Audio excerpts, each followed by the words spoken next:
Hello YouTube, this is another one of my collection update videos, and this time basically I have two new things which I want to show you, and I'm going to start right away. So the first one is this one. This is Odama for the Nintendo Gamecube. This is a very strange game, I have to tell you.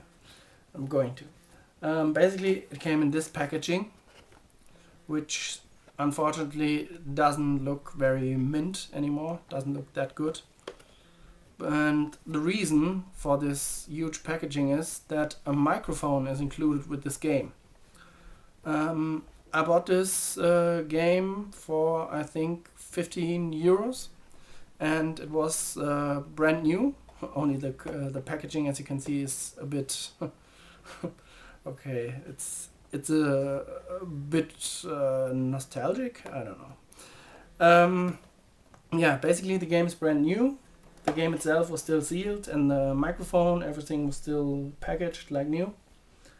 And the game itself is a mixture between a pinball game and a military strategy simulation. So the microphone, let me get this here. Basically you use the microphone in the game.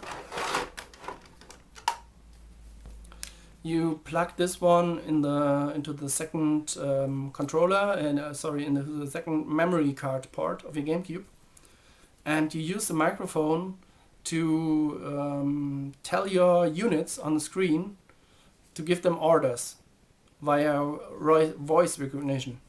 And surprisingly, it works quite well. I've already tried this game and I've played until the third stage, I think, and the recognition really worked. So I was surprised, but it's nice. The game itself is also very nice. It's not really that easy. I had a lot of problems even finishing the first stage. I had to try quite a few times because it's just so strange. You have never played something like this before. Basically your units are running from the bottom of the screen to the top of the screen, trying to bring a bell up onto the top of the screen, and the enemy units are coming down from the top to kill your units and to push you back so you lose the game.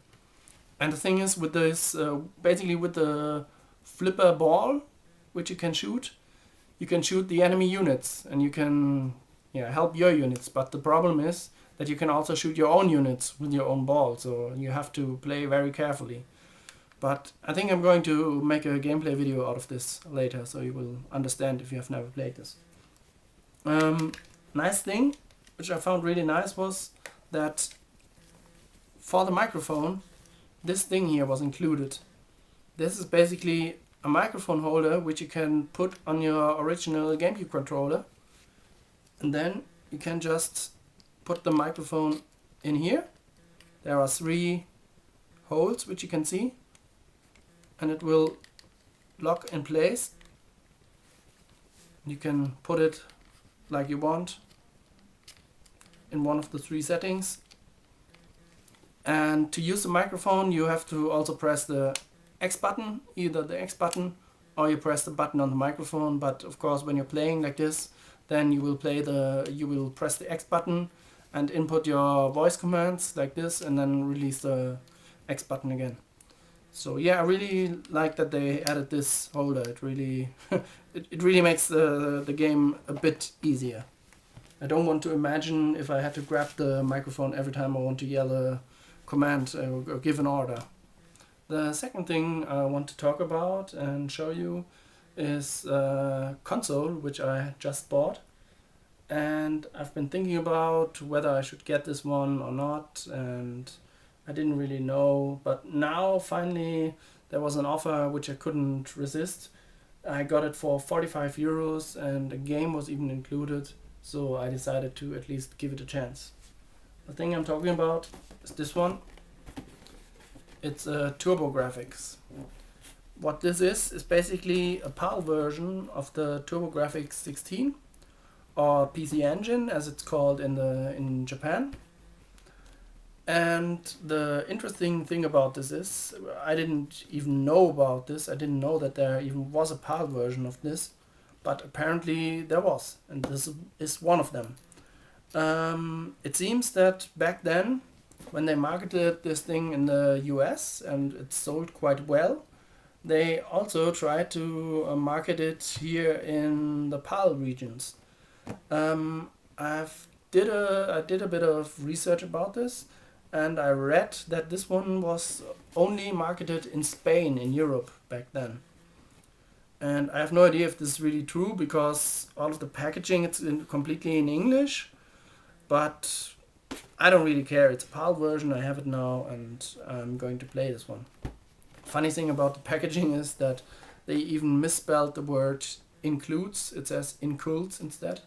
Well, says maybe a bit about how much they really wanted to to market this thing anyway. Okay, in this package included was the console, one controller, and a game which is called Blazing Lasers. I'm going to show you this now. This is the console itself. It says TurbografX on it. I like the design, it's quite smooth. It doesn't have a lot to it. There isn't a lot of stuff on it. There's only the on and off switch. This is the connection for the control pad. Unfortunately, there's only one connector. And the AV output is here on the side, which I find a bit strange, but well, they should have had their reasons.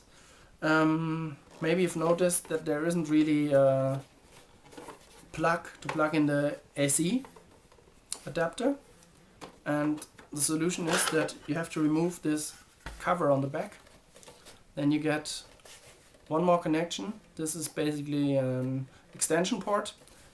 I don't think it was used for, in the PAL version. I think for the US and for the Japanese version you could use it to connect it to a CD-ROM drive or to a Super CD-ROM drive, and maybe even other extensions, I don't know. But for the PAL version I don't think it was really used. And the AC adapter you will connect here then. And I think, which is a nice feature, is that if you put back the cover, the cable will come out here, so you don't need to remove the cover when you want to actually play this thing. Okay, this slot here is for the games, because the games, they don't come on cartridges and not on floppy disks. Basically they come on their own format. It's called HU card or U card. I don't know how it's pronounced in English. I think it's short for Hudson card, because this console was a combination of NEC and Hudson. I think they worked together on this console. And yeah, I want to show you the game now, which came with it. And it is Blazing Lasers. Basically the games come in CD cover, and they look like this. You have the manual here in the CD cover. I don't want to take it out now, I'm going to break it, going to make tears in it. This is how the games actually look. They are in a separate cover. This is Blazing Lasers, and you notice that it says TurbografX 16 here. It also says TurbografX 16 on the back. And the reason, I think, is, at least what I could find out about, is that the games, there weren't any PAL versions of the games either. It's just the PAL version of the console accepts the US games and displays them on a PAL television. Which, yeah, is a good thing on the one hand, but there's also a negative aspect about this, because the PAL version displays only 50 Hz instead of the 60 Hz which are used for the American versions of the game, which means that the game is quite slower than the original version when you play it on this PAL version of the console. But still, I was surprised about this console, about the gameplay, about how it works, how it looks, how it feels. I can show you the controller. Basically, the controller looks like an NES pad. It has the control pad, the D-pad. It has a select button, a run button, which is a start button. It has the 2 and 1 button, but it also has, as you can see, switches for auto fire. So you can put your buttons into auto fire mode. And this is an original pad. It's not some aftermarket pad, it's an original pad. And I think this is a nice thing because there are a lot of shooters on the TurboGrafx or on the PC Engine, and this is really useful for all of these shooter games. The console itself, as I said, is a PAL version, but not really. I've read that this isn't really a PAL version, it is an NTSC version, a US version, where they just made some minor modifications inside, so it displays on the PAL television. And this is the reason why it accepts the NTSC games, and why the NTSC games will display in 50 Hz instead of 60 Hz. Okay, so much for this. I think I'm going to put a gameplay video of blazing lasers online as soon as I can, and I think I'm going to buy a PC Engine sooner or later to be able to play the Japanese versions of the games in 60 Hz and maybe an adapter to also play the US versions of the games in original speed. And I know that there are a lot of great games which were only released on the CD add-ons for the console. So since they are not compatible with the PAL version anyway, I have to buy a US or a Japanese version to get all of these CD games as well.